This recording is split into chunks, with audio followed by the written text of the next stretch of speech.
Vai ter dia que você vai querer estar na igreja, tem dia que você não quer estar na igreja. Tem dia que você quer orar, tem dia que você não quer orar. Tem dia que você quer louvar, tem dia que você não quer louvar. Tem dia que você quer pregar, tem dia que você não quer pregar. Não significa que você deixou de amar Jesus. Não significa que você deixou de amar Deus. Deus está te preparando. É um processo contínuo para que você possa ser aperfeiçoado através da graça dele. Seus irmãos compartilham. Amém. Amém? Amém. Deus é bom, amados. Mais uma vez, Deus concede a graça de estarmos aqui, ministrando a palavra de Deus. Estive aqui na quarta-feira, foi uma bênção. E o texto que nós vamos ler hoje é o mesmo que eu li na quarta-feira. 1 João, Evangelho de João, capítulo 11, versículo de número 25.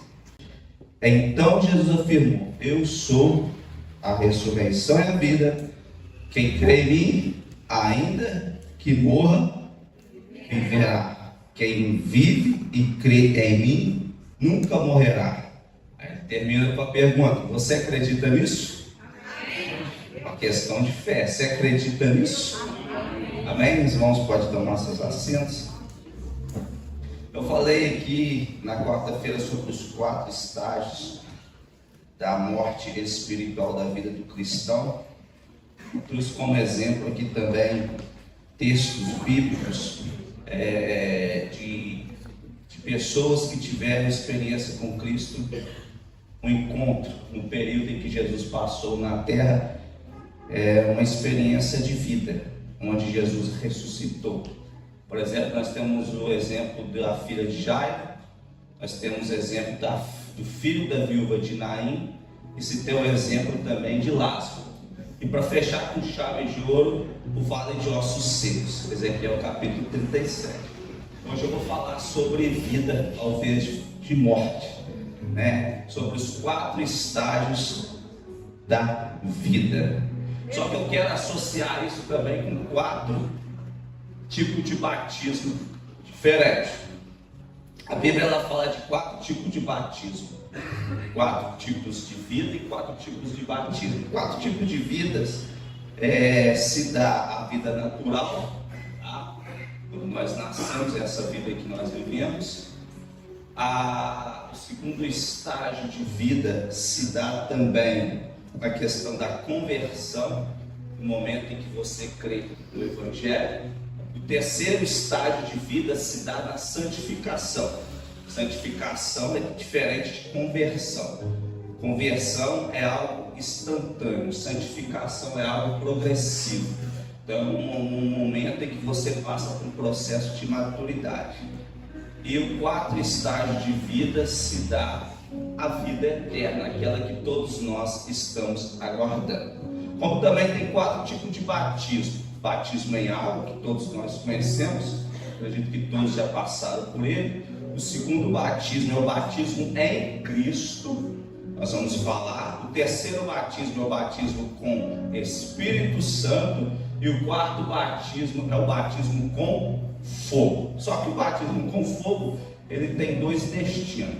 Tanto para aqueles que creem em Cristo, que são purificados no momento da sua caminhada, e tanto aqueles que também não creem em Cristo, que será com fogo de juízo aplicado sobre a vida deles. Amém? Então, os irmãos entender sobre isso que nós vamos explanar aqui nesta noite.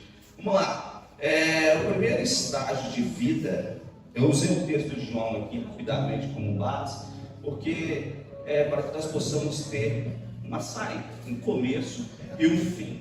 E o texto é bem claro. Jesus fez essa própria afirmação: eu sou a ressurreição e a vida.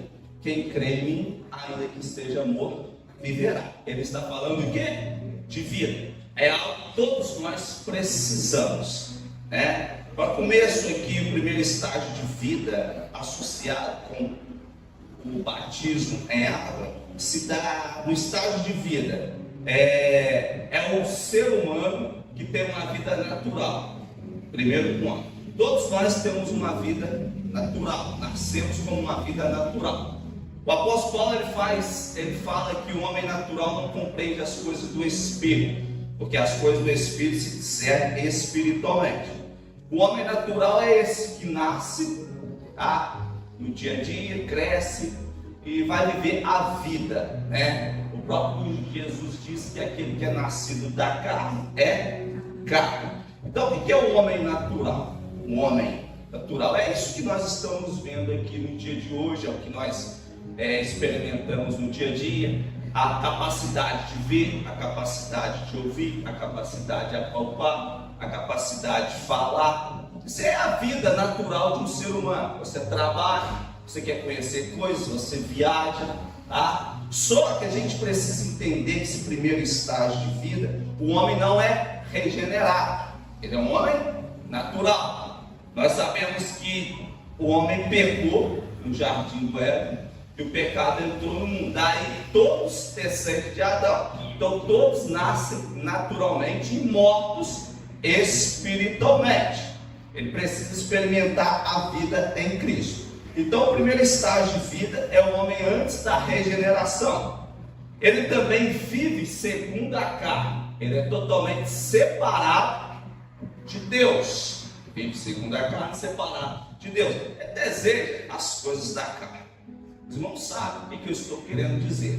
Tudo que é mundo é carne, né? Então ele tem vontade, muitas das vezes, de praticar o pecado. Ele nasce, aliás, ele já nasce com a vontade de pecar. Embora ele é uma criança, ela está passando por um processo de desenvolvimento, de maturidade, ainda não compreende, mas a criança, desde o seu nascimento, quando ela começa a crescer, ela já começa pecando. Criança tem uma tendência a pecar. Por quê? Porque ela é natural. Ela precisa ter um encontro com Cristo. Então, ele nasce segundo a carne e ele está separado de Deus. Somente Cristo pode trazer essa reconciliação através do momento em que você crê no Evangelho. Este homem também natural, que recebeu vida natural no primeiro estágio, ele é dominado pelo pecado por causa da ausência da vida espiritual. Não tem ninguém na terra que pode dizer que não é dominado pelo pecado sem Cristo. Todos são dominados pelo pecado sem Cristo. É impossível alguém falar, eu consigo vencer o pecado. Não vence. Só Cristo te habilita você a vencer o pecado. Então este é o primeiro estágio de vida. É alguém que é natural, que está vivendo a vida no dia a dia como alguém comum, que não conhece nada do espiritual. Só que quando eu falo agora em questão de batismo em água, porque eu quero associar a vida natural ao batismo em água?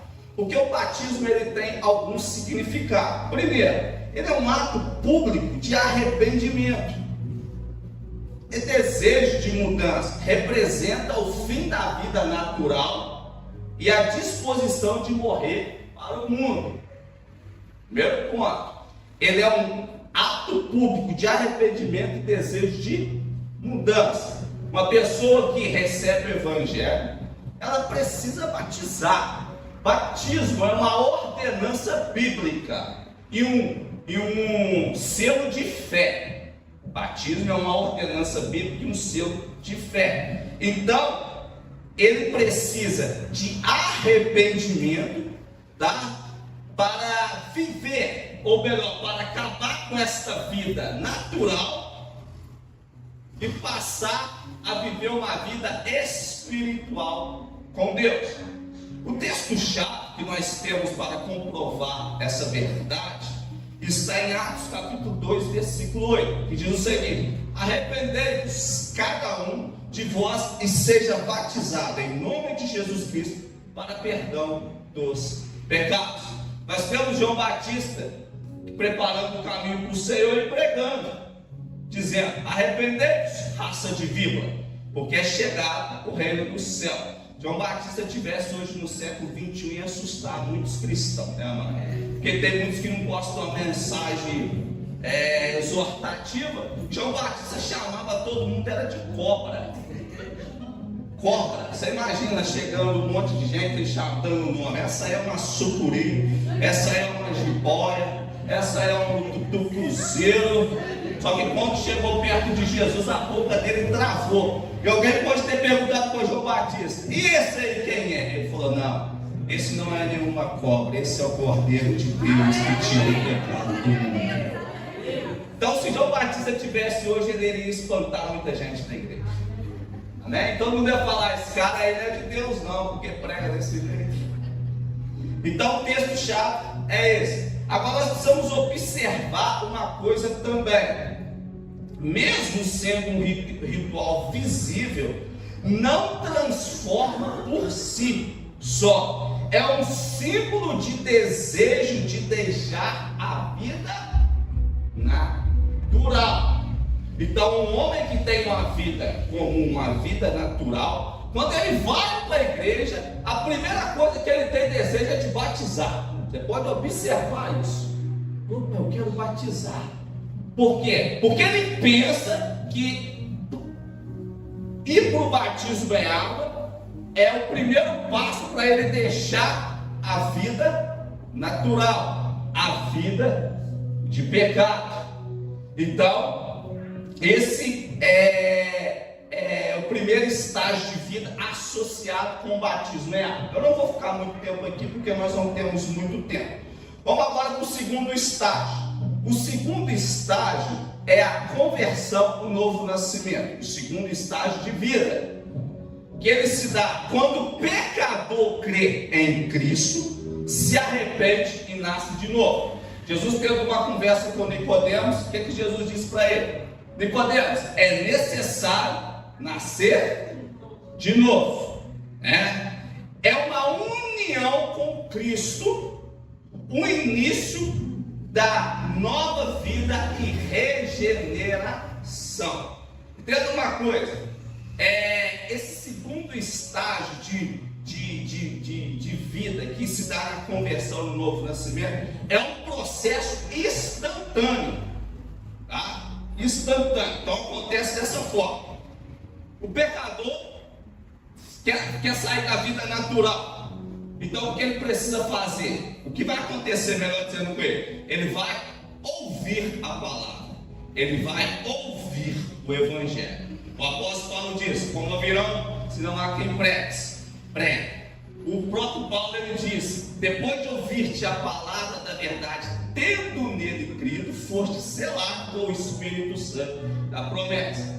É a palavra que convence o homem. Claro que tem uma ação do Espírito por trás, convencendo o homem do pecado, da justiça e do juízo. Mas ele usa qual mecanismo?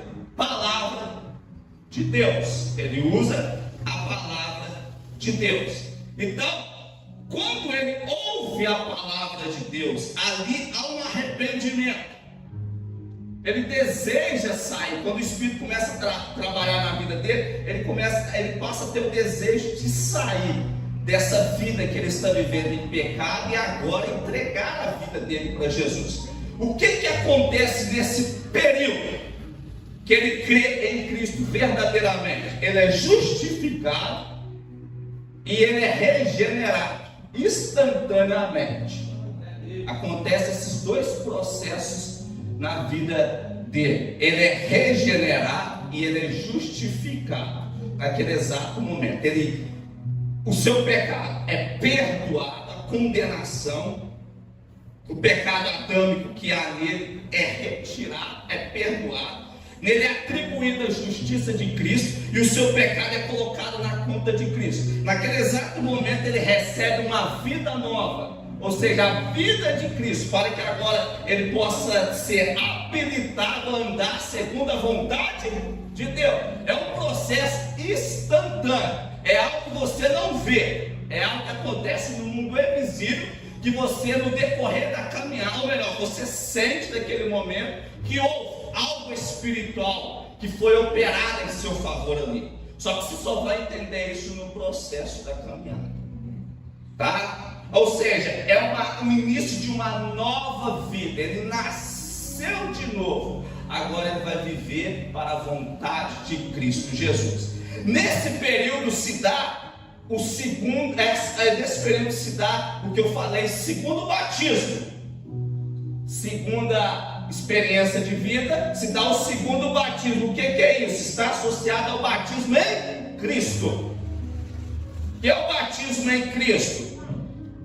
É a inserção do crente no corpo espiritual de Cristo, identificação com sua morte e ressurreição. O texto-chave está em Gálatas capítulo 3, versículo de número 27. Porque todos quantos foste batizados em Cristo, já vos revestisse de Cristo. O apóstolo Paulo ele vai dizer isso também em Romanos capítulo número 6. Todos nós fomos sepultados juntamente com Cristo, para que agora possamos andar em novidade de vida. Agora a gente precisa observar, esse batismo é invisível, operado pelo Espírito Santo, só no momento da fé genuína. O que é fé genuína? Uma fé verdadeira. Nesse momento, nesse segundo estágio de vida, conversão, você agora é batizado em Cristo. Tá? Você agora é batizado em Cristo. Vamos lá para o terceiro estágio de vida. Esse aqui eu vou tentar trabalhar com mais tempo aqui. Eu acho isso aqui muito importante. Que é o terceiro estágio de vida, significa santificação progressiva. É uma santificação progressiva, se dá depois da conversão. Você se converte, recebe Cristo na sua vida. Nesse momento você é justificado e regenerado. Só que agora você vai ter que passar por um período de maturidade, de desenvolvimento. Ou seja, um processo de santificação contínua. Esse processo se dá no momento da conversão até a volta de Jesus. É esse processo que eu e você estamos vivendo aqui hoje. Está difícil aí? Não está difícil, amado, para nós? Todos nós, todos os dias, temos um leão para matar. Essa é a pura realidade. Todos os dias é uma prova, é uma luta, é algo diferente que nós temos que enfrentar. Isso eu vou falar daqui a pouco. Mas isso é tudo para forjar o nosso caráter. Isso é tudo para nos aperfeiçoar. E você precisa entender este processo. É um processo onde muitos não conseguem compreender. É nesse processo que muitos abandonam Cristo. É nesse processo que muitos param na caminhada. Porque acham que Deus abandonou. Porque quando você crê no Evangelho, você nasce de novo. Ele é seu bebê espiritual. Você é uma criancinha. E uma criancinha, ela precisa ser cuidada ainda, pegada no colo. Então é onde Deus ele manifesta uma graça sobre nossas vidas. E por um curto período de tempo, eu não vou chamar isso de longo período de tempo, é um curto período de tempo. Todos que tiveram essa experiência sabem que você vive aquela fase do primeiro amor. Meu Deus, que bom estar na presença de Deus, é gostoso demais. Quer uma igreja, nada te para na caminhada, nada te para nessa jornada. Você quer estar na igreja todo dia, você quer pregar para todo mundo. Você chega na fila do banco, todo mundo acha que você é doido. Você já começou mistério aqui, começa a falar língua estranha lá. De repente você já chega no irmão, já quer falar de Jesus para ele. Você está lá na sua empresa, lá, o cara chega, quer fazer um orçamento. Você, não, enquanto ele está esperando o orçamento, você está falando de Jesus para ele. Ele falou: eu não vim cá falar de Jesus, eu vim cá para você saber quando você me cobra desse serviço. Não, mas deixa eu falar um negócio para você primeiro. Você vira um crente fanático, todo mundo chama de doido. Não é isso que acontece? Então, esse período é gostoso, só que é uma graça de Deus sobre nossas vidas. Só que Deus vai chegar um momento que Ele vai falar assim: você precisa aprender a andar sozinho das terras. Eu não vou sair de você, não vou sair de perto de você, mas eu vou retirar um pouco dessa graça. Aí você começa a ver as provas. Se antes você estava disposto, porque o primeiro amor você quer enfrentar todo tipo de prova, você quer encarar o inferno inteiro, vem, eu estou preparado. Você faz até gesto de luta, vem. Só que quando essa graça, Deus retira ela, você começa a minguar. O Senhor não está mais comigo, Senhor. O que está acontecendo? Eu já começo a orar, já não começo, não estou. Antes eu sentia a tua presença, só de eu entrar no quarto eu já sentia Deus, e agora eu já não sinto mais o Senhor. O Senhor se afastou de mim, Senhor. O Senhor não está comigo mais. Você ora, parece que Deus não te responde. Deus não fala com você mais na igreja, esperando um profeta falar alguma palavra com você. E o profeta não fala nada. Você quer ouvir algo na mensagem, muitas das vezes a mensagem vai para outro caminho, para outra direção. Você fica perdido da vida, você anda na rua, você quer visitar uma igreja aqui, quer visitar outra igreja ali, você se sente sozinho. Mas você está passando por um processo de amadurecimento espiritual. É nesse processo que você precisa entender o processo de Deus da sua vida. Se Deus não te aperfeiçoar por meio da prova, Ele não te aperfeiçoa. O apóstolo Paulo diz que todo aquele que começou a boa obra em nós, Ele há de aperfeiçoar. Então nós precisamos entender que esse processo é um processo doloroso. Vai ter dia que você vai querer estar na igreja, tem dia que você não quer estar na igreja. Tem dia que você quer orar, tem dia que você não quer orar. Tem dia que você quer louvar, tem dia que você não quer louvar. Tem dia que você quer pregar, tem dia que você não quer pregar. Não significa que você deixou de amar Jesus, não significa que você deixou de amar Deus. Deus está te preparando, é um processo contínuo para que você possa ser aperfeiçoado através da graça dele. Aleluia. O apóstolo Paulo louvou a Deus porque tinha um espinho na carne. Ninguém sabe o espinho na carne de Paulo. Ninguém sabe, a Bíblia não fala qual é o espinho na carne. Mas ele diz que orou a Deus 3 vezes para que Deus retirasse o espinho. Para Paulo, que é Paulo, que está acostumado a enfrentar a prova, escreveu mais de 70% do Novo Testamento, orou a Deus dizendo: tira de mim o espinho na carne. Ele falou: não vou tirar não, Paulo, a minha graça te basta, porque o meu poder se aperfeiçoa na sua fraqueza.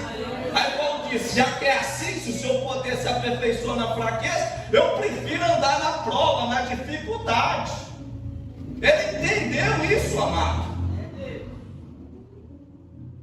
e foi fiel a Deus, que quando estava sendo levado para ser decapitado, ele escreve uma carta a Timóteo, dizendo: combate um bom combate, acabei a carreira e guardei a fé. Você está combatendo um bom combate? Sua carreira acabou? Tem fé aí ainda? Jesus, ele disse: por acaso quando o Filho do Homem vier, achará fé na terra? Será que tem fé em nós ainda para aguentarmos o pique, para aguentarmos as batalhas, para aguentarmos as provações? Amado, tenha certeza de uma coisa: Deus, Ele está conosco. Como que esse terceiro estágio de vida, processo de santificação, pode ser associado com o batismo, que é o terceiro batismo que nós podemos chamar de batismo com o Espírito Santo? É nessa hora, amado, que você precisa entender quem você é.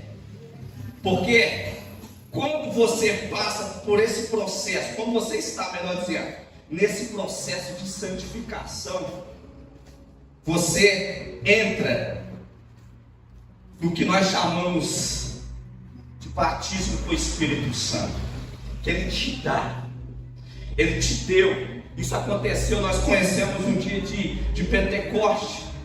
Aquele povo ali, olha, observa o que aconteceu no Pentecoste, para vocês terem ideia do que estou falando, a base para isso. 120 homens que estavam reunidos. Vamos falar só dos 12 apóstolos. Quanto tempo eles andou com Jesus? 3 anos e meio com Cristo. Dentro desses 3 anos e meio, Jesus trabalhou no caráter deles. Eles foram trabalhados. Jesus não derramou o batismo com o Espírito Santo sobre a vida deles naquele momento, enquanto Jesus estava, porque não estavam prontos ainda, não era a hora ainda, precisavam ser trabalhados, porque eles ainda estavam no segundo processo de vida, a união com Cristo. É por isso que Jesus, com os seus apóstolos, sempre apresentava o amor para eles entenderem essa união que eles tinham que ter com Cristo, essa identificação que eles precisavam entender com Cristo. E Jesus provou isso várias vezes para eles. Pedro andou com Jesus 3 anos e meio com uma espada na cintura. No Getsemane, arrancou a espada e cortou a orelha do soldado mau. Jesus mandou ele tirar a espada da cintura por uma hora. Na Bíblia não, deixou ele andar, porque Jesus queria que Pedro conhecesse o amor. Mas Jesus alertou Pedro, o diabo pediu para cirandar a tua vida, e eu roguei ao Pai por ti. Mas quando tu se converteres, converta teus irmãos. Naquele momento em que Pedro nega Jesus, há um arrependimento genuíno em Pedro. Jesus, mais tarde, quando ressuscita, aparece a Pedro e faz 3 perguntas a ele: Pedro, tu me amas? Pedro, tu me amas? Pedro, tu me amas? E por último, apacenta as minhas ovelhas. Naquele momento Pedro se converteu. Mas Jesus falou para Pedro: pode sair e pregar? Não. Ficar em Jerusalém até que do alto sejais revestido de poder. Porque o processo de santificação, esse processo contínuo, você precisa do batismo com o Espírito Santo. Porque senão você não aguenta a pressão do momento da conversão até a volta de Jesus. E o que é o batismo com o Espírito Santo? É a capacitação para o serviço e a vida cheia do Espírito. Jesus não autorizou os discípulos a saírem para o mundo e pregar o Evangelho por causa que eles ainda não estavam capacitados para o serviço. O batismo do Espírito Santo é para te capacitar para a obra missionária, para que você possa pregar o Evangelho, para que vidas possam se converter, para que vidas possam crer em Cristo. É um revestimento de poder do alto. Ninguém tem autorização para pregar se não for revestido de poder, porque senão nada vai acontecer. Nós precisamos, amado, deste batismo, porque é a capacitação para o serviço e a vida cheia do Espírito. É o poder para testemunhar de Jesus. Isso é esse batismo. Você não consegue chegar ao fim da jornada. É um propósito para a edificação do ministério. Se nós não buscarmos isso, amado, não tem como vencermos na caminhada e na jornada. Nós precisamos do Espírito Santo. Nós precisamos de revestimento de poder do alto. Aleluia. E todos nós que cremos em Cristo, segundo o apóstolo Paulo, nós fomos batizados num só Espírito. Todos que creem em Cristo estão agora batizados num só Espírito. E ele precisa desse Espírito para a obra que Jesus tem para ele sobre a face da terra. Sem o Espírito Santo não há unção. Sem o Espírito Santo não há poder. Sem o Espírito Santo não há milagre. Sem o Espírito Santo não há cura. Sem o Espírito Santo não há como ter salvação de almas. Por mais que você pregue, a sua vida será vazia. Por mais que você cante, a sua vida será vazia. Mas chegou o momento que você fala: minha vida já não faz mais sentido. E tem pessoas que estão precisando de um renovo do Espírito Santo. urgentemente. Nós precisamos, amados, de ter nosso particular e nosso secreto com Deus. Mesmo que esteja tudo vindo do contrário daquilo que você imagina, mesmo que você tenha 1001 coisas para fazer durante o dia, o seu tempo com o Espírito Santo, com Deus, tem que ser sagrado. Tem pessoas que saem de casa e não oram, amado. Vai trabalhar e não ora. Chega cansado, não ora. E depois reclama das provas, depois reclama das outras. Senhor, eu não tenho força para vencer isso. Por quê? Porque precisa de um ambiente. Você precisa ter um ambiente separado na sua casa. Você precisa ter um ambiente separado para seu encontro com Deus todos os dias. Deus precisa de um espaço na sua vida, de um espaço no seu coração, de um espaço dentro da sua casa.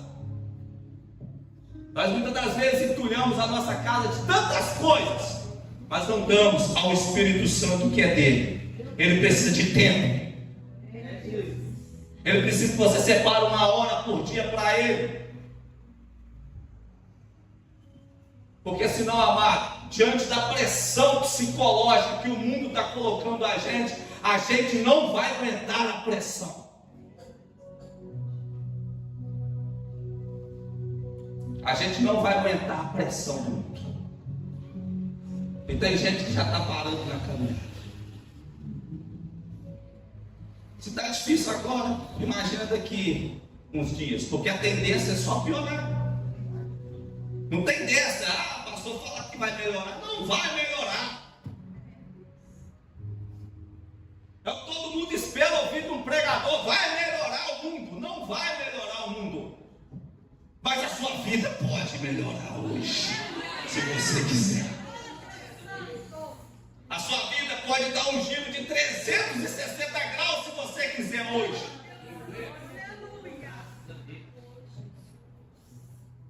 Porque Jesus tem melhor para aqueles que o temem. É promessa dele, amado. E nós precisamos desse Espírito para a nossa caminhada, do momento da conversão até a volta de Jesus. Porque a Ele o Espírito foi dado a nós, porque Ele é o selo.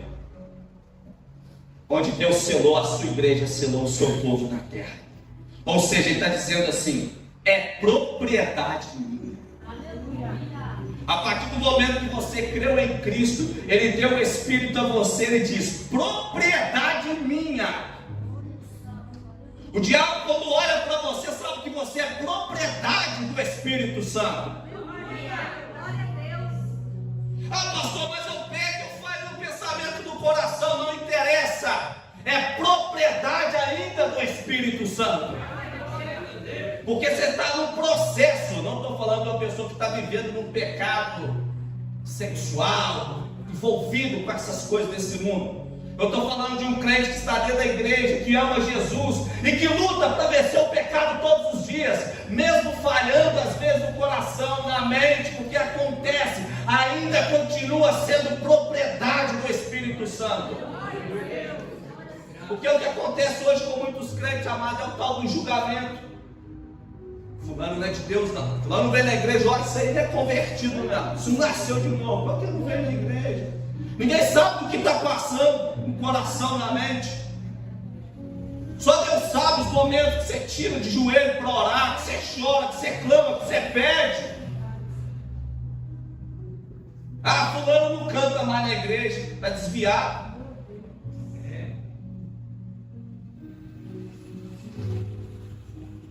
Ninguém tem o poder, amado, de julgar. Só Deus conhece o que passa aí dentro. Se ainda há um coração contrito, quebrantado, você continua sendo propriedade do Espírito Santo. Ele escreveu o seu nome no livro da vida. Ele não riscou o seu nome no livro da vida. Mas você só precisa saber quem você é diante de Deus, quem você é diante da presença dEle. Você precisa entender entender isso.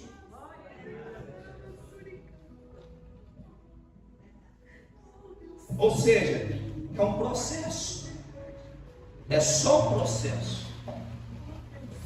Você está no processo de santificação. Então, se o pecado bate da porta todos os dias para entrar, lute para vencer. Diz não para ele. Porque você precisa entender que você está morto para o pecado. Que agora você vive uma vida em Cristo Jesus. Uma novidade de vida. Uma experiência com Cristo. Uma experiência com o Espírito Santo. É um processo. Enquanto você tiver vida até a volta de Jesus, se prepare, amado. Você tem que ter um lombo de crocodilo, um casco, um lombo, né? Um casco de crocodilo para banhar mesmo. Ou você quer viver como muitos vivem? Pensa só uma coisa. Se você acha que hoje ficar desempregado está ruim, se você acha que hoje a empresa está tendo uma decaída, está ruim, se você acha que uma crise no casamento está ruim, se você acha que um problema de saúde está ruim, olha para o apóstolo Paulo, olha para Jesus. Não tem prova maior do que esses homens passam. Vamos olhar para a igreja, Hebreus capítulo 11. A Bíblia fala que eram homens que nem o mundo era digno deles. Isaías foi cerrado ao meio. Homens perderam a cabeça, como o apóstolo Paulo. Pedro foi crucificado numa cruz de cabeça para baixo. Os apóstolos, alguns deles foram levados, foram amarrados em carruagem, arrastados pela cidade em pedras, foram despedaçados no meio das pedras. Os cristãos do Antigo Testamento eram julgados numa arena para os leões devorarem. Eram pendurados em cruzes como tochas para que o mundo pudesse ver. Esses homens passaram por prova de verdade. E às vezes nós passamos com umas coisinhas assim: eu não te abandonar, não quero missionar, não. É tudo que o diabo quer. Porque a hora que vir uma grande tribulação, como é que você vai suportar?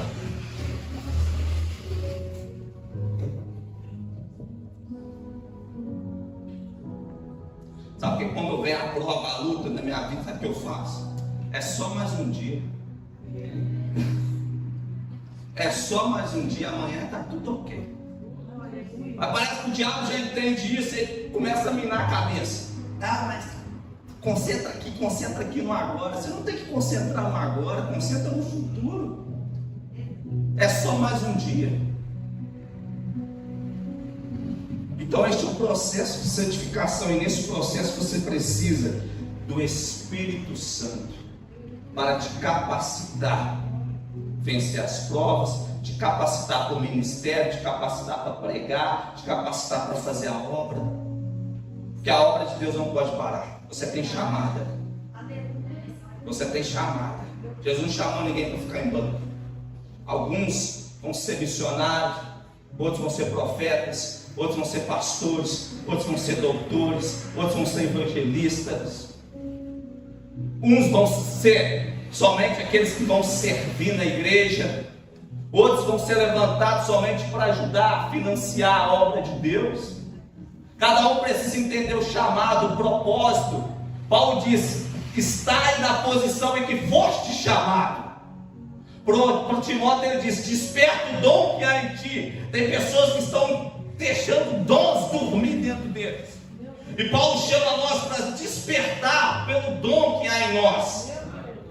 Quando você foi chamado por Cristo, há algo dentro de você que precisa ser despertado. E só você sabe. Mas nós temos medo, amado. Tem muitos medos. E o medo atrapalha muito. Nós precisamos vencer o medo. Ah, será que vai dar certo? Não, vai dar certo. Certo com Cristo vai dar certo.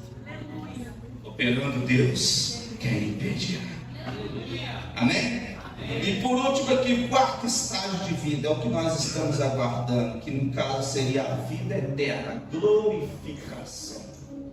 Quando se dará esse quarto estágio de vida? Quando todos vencerem. Vai chegar um momento da sua vida que você vai estar, Senhor.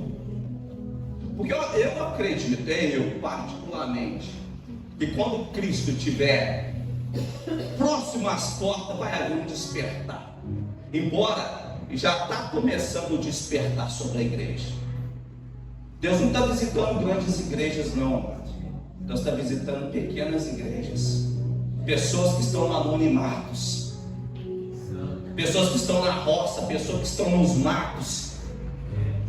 Vai começar a despertar. Eu creio que quando Cristo estiver, é agora.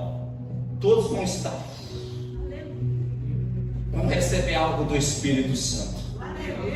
Porque vão se posicionar. Vão se pôr como um exército. Lembra de Ezequiel capítulo 37? Filho do homem, pode esses ossos reviverem? Senhor, tu sabes. Ele disse, então profetiza.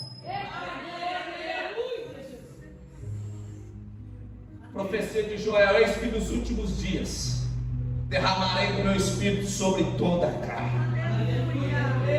Eu acredito que vai haver um despertar.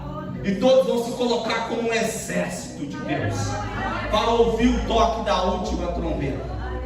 E esse corpo em carne, que é um corpo incorruptível, se revestirá da incorruptibilidade. O que é mortal se revestirá da imortalidade.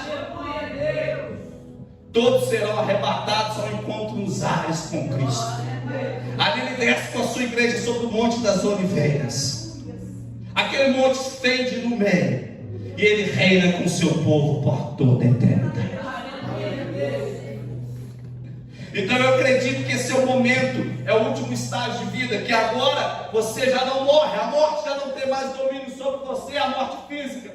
Ali você recebe um corpo glorificado e ali você passa a ser eterno. Assim como ele é, seremos semelhantes a ele. E ao receber este corpo glorificado, é um estado final e perfeito do cristão. Plena comunhão com Deus. Porque agora nada vai te impedir de ter comunhão com Deus. Não existe prova que vai te atrapalhar. Não existe luta que vai te atrapalhar. Não existe setas, dardos inflamados. Não existe o diabo que vai te atrapalhar. É uma plena comunhão com Deus. E ausência total do pecado e da morte. Aí Paulo dá o grito, onde está a morte, a tua vitória? A morte será vencida de uma vez por todas. Esse é o último estágio. E esse estágio ele é associado com o batismo com fogo. Para os ímpios, juízo eterno. E para nós, purificação total. Julgamento e entrada no estado eterno. Também representa a aprovação final dos fiéis. Ou seja, você foi provado para ser aprovado. Aleluia.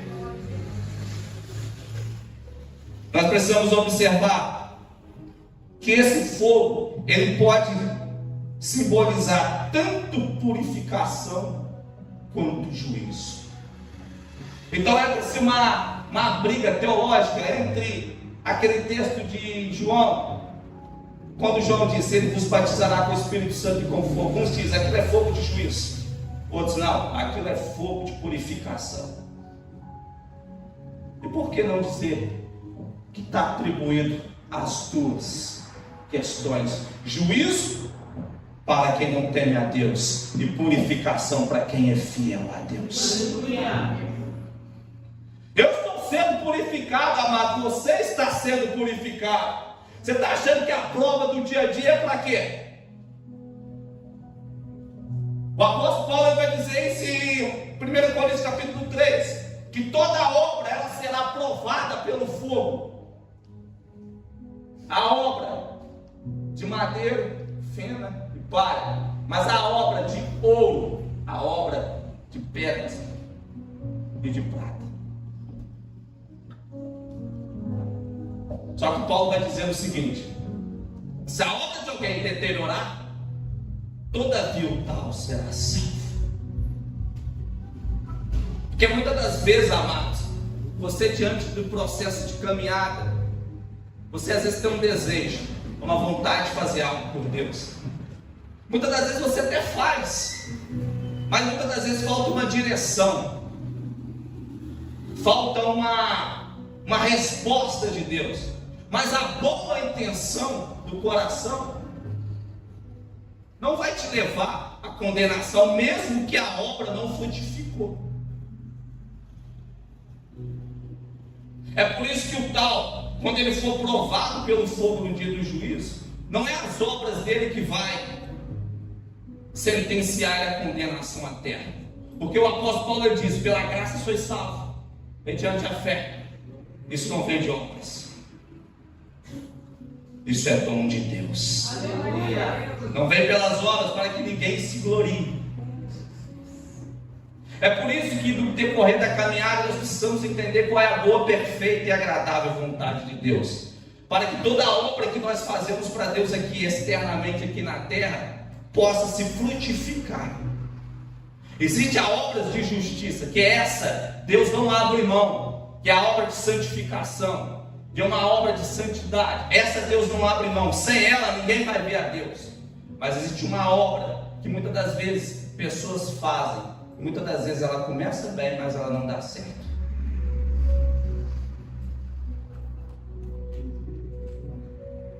Essas obras elas serão provadas pelo fogo naquele dia, porque muitas das vezes as pessoas desistem por causa das provas, das dificuldades. E às vezes a obra pode ser que ela possa até ser de Deus também, mas a pessoa não aguentou o baque, não aguentou a pressão psicológica e preferiu abandonar. Naquele grande dia ela vai se deteriorar.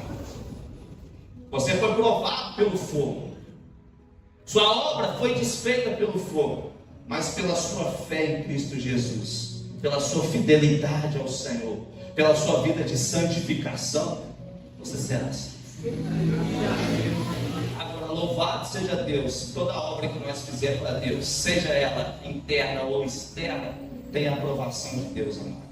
Porque aí teremos galardão, um presente para cada um de nós naquele grande dia. Eu não sei o que é, não pergunte para mim, mas tem recompensa para quem é fiel a Deus. O apóstolo Paulo diz que Deus recompensará a cada um segundo a sua obra.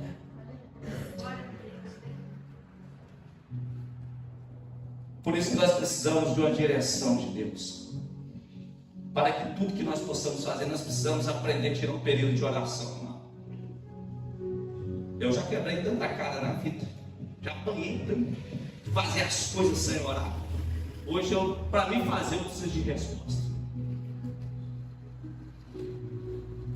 E às vezes ainda dá um deslize, às vezes, ainda faz umas coisas, opa, vai dar certo nisso. E às vezes acontece, dá errado. Mas quando se trata de reino de Deus, quando se trata de obras espirituais, quando se trata de reino, nós precisamos ter uma direção de Deus certeira, para que ao começar não venhamos desistir. Porque tem pessoas que desistem da caminhada da fé porque tentou fazer algo para Deus e não deu certo. Deus não está comigo, então não me ama mais. É por isso que nós precisamos aprender a buscar a direção. Não tome decisões erradas, amado, ou decisões precipitadas, que vai te acarretar consequências. E para encerrar, Deus deixa você enfrentar consequências. Mesmo te amando, Deus deixa você enfrentar consequências por uma decisão errada. Mesmo te amando, mesmo sabendo que você será salvo, Ele deixa você enfrentar consequências. Quantas pessoas estão sofrendo consequências das decisões erradas e precipitadas diante de Deus? E não adianta depois chorar, não adianta depois chegar para Deus e falar: Senhor, me ajuda nisso. Jesus não livra a barra de ninguém, não, amado. Ele vai deixar você sofrer primeiro. Aí na hora que ele vê, agora já parou bastante, agora é o suficiente. Amém? Deus é bom. Vamos colocar de pé.